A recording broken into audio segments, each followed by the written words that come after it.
tudo bem? Espero que estejam todos protegidos, com saúde, super bem. Não só vocês, mas toda a família de vocês. Em nome de Jesus. Então, eu sou a tia Thay, venho aqui de novo conversar um pouquinho com vocês sobre mais uma lição da nossa revista MQV. Então, gente, é o seguinte. Hoje nós vamos falar sobre a lição de número 10. Lição 10. Qual que é o título da lição 10? Lição 10 é a Igreja Verdadeira. E hoje vocês vão aprender aqui comigo como identificar uma igreja, se ela é verdadeira, se ela é uma igreja falsa. E se você não sabia que existia igreja verdadeira e igreja falsa, agora você sabe que existe. Tá bom? Então vamos lá? Olha só. Eu vou pedir para vocês pegarem a Bíblia, chamarem o pai e a mãe, como eu sempre faço, ou chamar a avó, avô, enfim, quem estiver aí com vocês para acompanhar a lição inteirinha. Beleza? Então vamos lá, olha só. Nós temos aqui alguns textos bíblicos para começo de conversa. O primeiro é Efésios capítulo 2, versículo 14 até o versículo 22. E Efésios capítulo 4, versículos 3 a 6. Beleza? E eu vou pedir também para que depois que vocês lerem aí esses versículos que eu falei, vocês dêem uma olhadinha no credo apostólico. Lembre-se que a gente está sempre falando do credo apostólico durante as nossas aulas. E hoje o trechinho do credo que a gente vai aprender a respeito é na Santa Igreja Universal. E isso pode dar um nozinho na cabeça de algumas pessoas. Como assim, Igreja Universal? Né? Eu sou da Igreja Presbiteriana, o que isso quer dizer? Vocês vão aprender comigo já já, tá bom? Vamos lá então. Olha só, você sabe o que significa a palavra igreja? Já ouviu falar no significado da palavra igreja? Você já parou para pensar no que significa igreja? Se não, a gente vai conversar sobre isso agora. Se você já sabe, é bom que você relembre aí, tá bom? Então olha só, igreja quer dizer aqui, chamados para fora. É a palavra igreja, né, que tem esse significado, chamados para fora.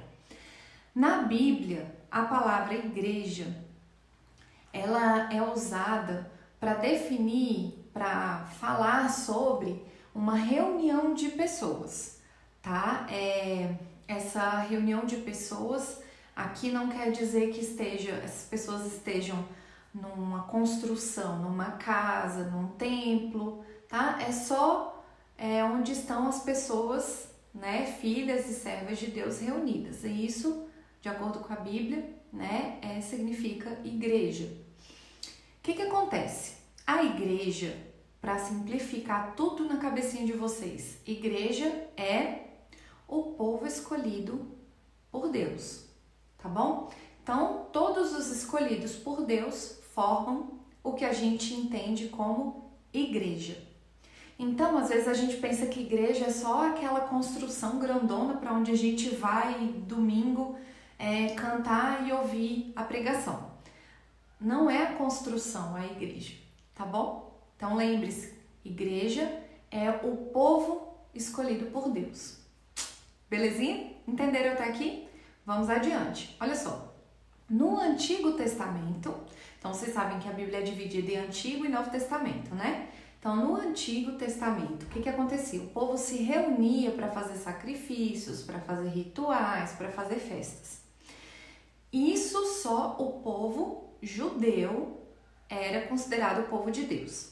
Aí o que aconteceu? Quando Jesus veio, vocês já conhecem a história, né? Então, quando Jesus veio, ele incluiu os povos de todos os lugares, todas as nações, no que é chamado de povo escolhido, tá? Então, não tem só pessoas do povo judeu que são escolhidas depois que Cristo veio.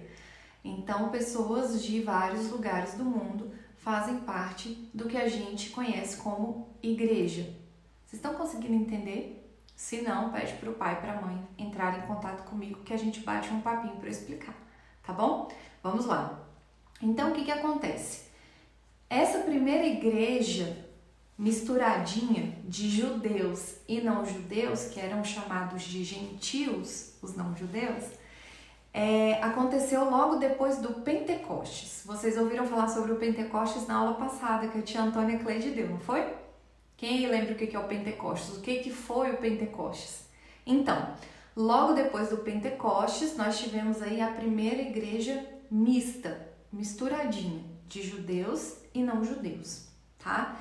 E aí, o que aconteceu no dia do Pentecostes? Vocês lembram? Os povos de vários lugares ouviram o evangelho, ouviram a palavra de Deus e se converteram. E aí surgiu a primeira igreja. Olha só que legal. Quando você abre a Bíblia em Atos capítulo 2, versículo 41, você descobre, gente, olha que incrível, que nessa primeira igreja, logo que essa primeira igreja surgiu, foram batizadas quase 3.000 pessoas. É muita gente sendo batizada. Legal, né? Então tá em Atos capítulo 2, versículo 41. Beleza? Olha só. Então a gente continua aqui. A igreja que está aqui na Terra, ela é uma só. Apesar de existirem várias igrejas com nomes diferentes, em lugares diferentes, a igreja mesmo é uma só. Porque como eu disse para vocês, a igreja é o povo escolhido por Deus. Beleza? Então todos os eleitos são a igreja. Beleza? Então olha só. A igreja ela tem algumas características. Que características são essas? Primeiro, ela é santa. Por que ela é santa? Porque ela foi separada, ela foi escolhida por Deus, ok? Ela é universal. Quando a gente fala em igreja universal, a gente não está falando daquele local chamado Igreja Universal que a gente conhece hoje, tá? A igreja ela é universal porque ela existe no mundo todo. Como eu disse, de novo, vou repetir aqui, ó. As pessoas que foram escolhidas por Deus, né? Então os eleitos, eles estão espalhados pelo mundo inteiro. Não é só aqui no Brasil, só no Gama, só num lugar. Elas estão pelo mundo todo. Então a igreja ela é considerada universal porque ela está espalhada pelo mundo. Tranquilo? Olha só. E ela também é apostólica. O que isso significa? Que a base dessa igreja, ela é construída, digamos assim, então a igreja, ela acontece a partir das lições dos apóstolos. E os apóstolos aprenderam tudo com quem? Com o Mestre Jesus Cristo, não é verdade? Então, se essas igrejas têm como base o ensino dos apóstolos, essas igrejas têm Jesus como o cabeça delas. Legal, né? Olha só.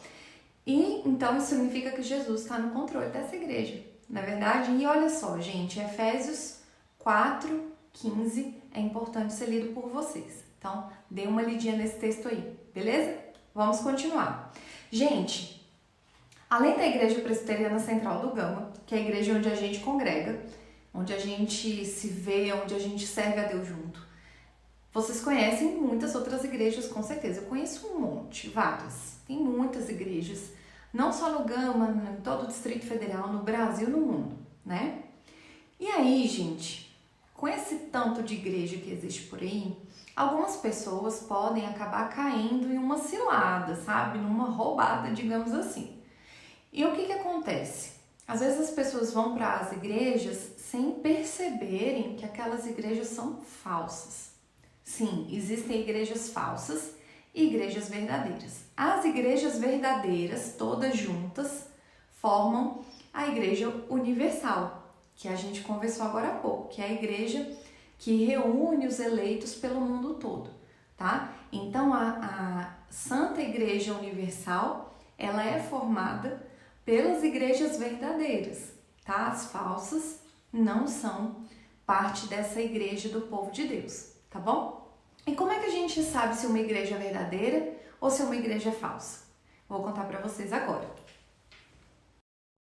Olha só, a gente pode perceber algumas coisas nas igrejas que vão nos dar as pistas se elas são igrejas verdadeiras ou igrejas falsas. Vamos lá.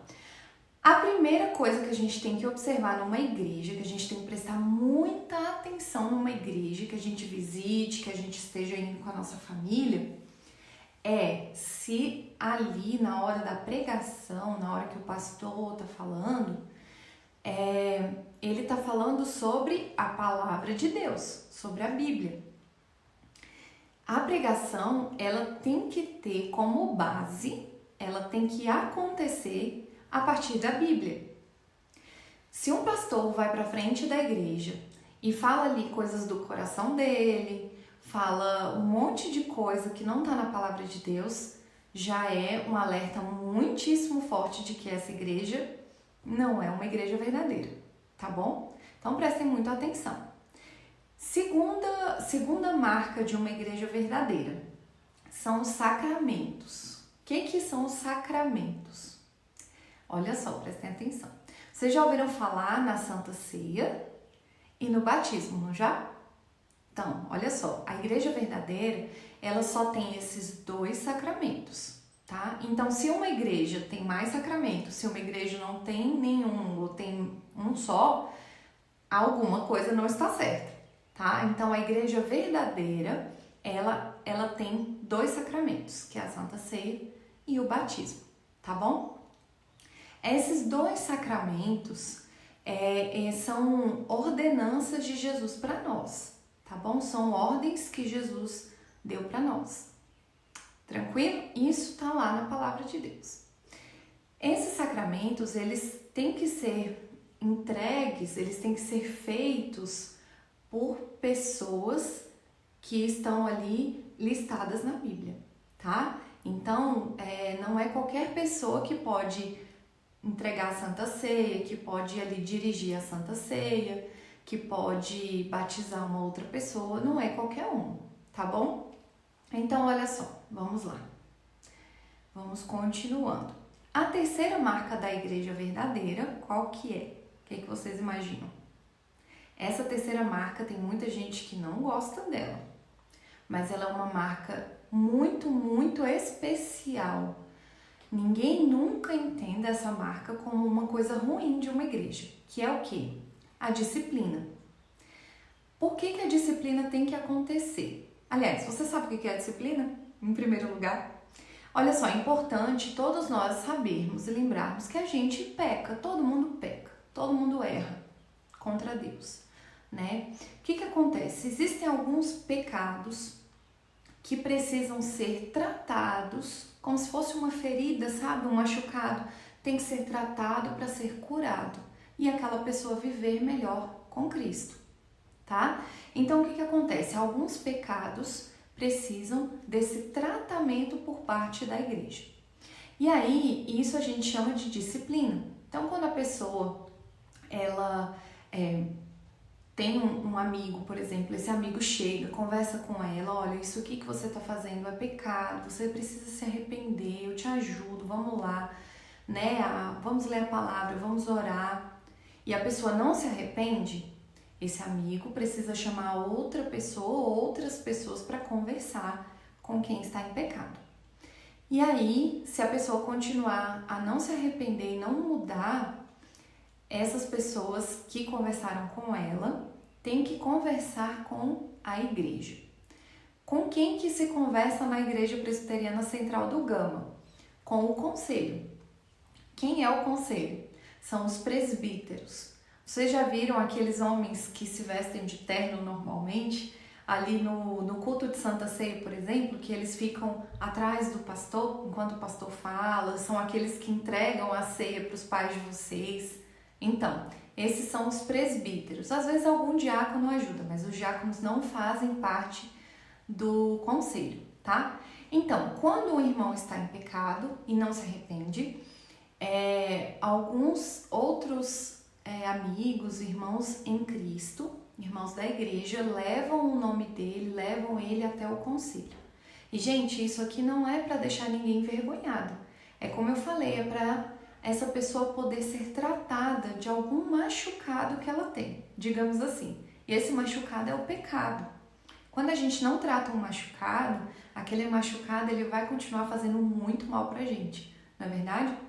E o pecado é bem mais grave, na verdade, que o machucado, porque se ele não é bem tratado, além de fazer mal para a própria pessoa, ela está pecando contra Deus, ela ofende o Deus que ela diz que serve, tá? Então, o conselho que é formado pelos presbíteros e pelo pastor, que também é um tipo de presbítero, essa pessoa ela vai ser tratada com muito amor, muito carinho por esses irmãos do conselho, tá bom? Então a disciplina é mais ou menos isso que eu expliquei para vocês. Se uma igreja não tem disciplina, nesse sentido aqui que eu falei, então provavelmente ela não é uma igreja verdadeira, tá? Então ela tem que ter a pregação da palavra de Deus, ela tem que ter os sacramentos, batismo e santa ceia, e ela tem que ter disciplina, tá? Essa disciplina que eu tô falando para vocês aqui de tratar o irmão que está em pecado e não se arrependeu. Tranquilo? Então, gente, vocês aprenderam um pouquinho mais sobre o que é a igreja santa, universal, apostólica, o que é a igreja verdadeira, o que não é a igreja verdadeira, e aprenderam mais um trechinho do Credo Apostólico. Espero que vocês tenham entendido tudinho. Foi uma aula mais rapidinha, mais simples, mas se vocês ficaram com alguma dúvida, eu estou aqui para ajudar vocês, seus pais, os seus irmãos, enfim, quem estiver aí com você, como eu sempre falo, tá bom? E, gente, faça parte da comunidade, faça parte da igreja. É muito importante que você trabalhe, que você esteja em comunhão com os irmãos, que você ajude os irmãos, que você ore pelos irmãos. É muito, muito bom fazer parte de uma igreja que é a igreja verdadeira, né? Com certeza a nossa é a igreja verdadeira. É só observar essas características que eu falei. A nossa igreja tem as 3. Graças a Deus. Não é verdade? Então, gente, um beijão da tia Thay. Até a próxima aula. Estudem direitinho, não deixem de assistir as aulas e fazer as atividades, porque vocês devem ter recebido as atividades em casa, tá bom? Fiquem com Deus e se cuidem.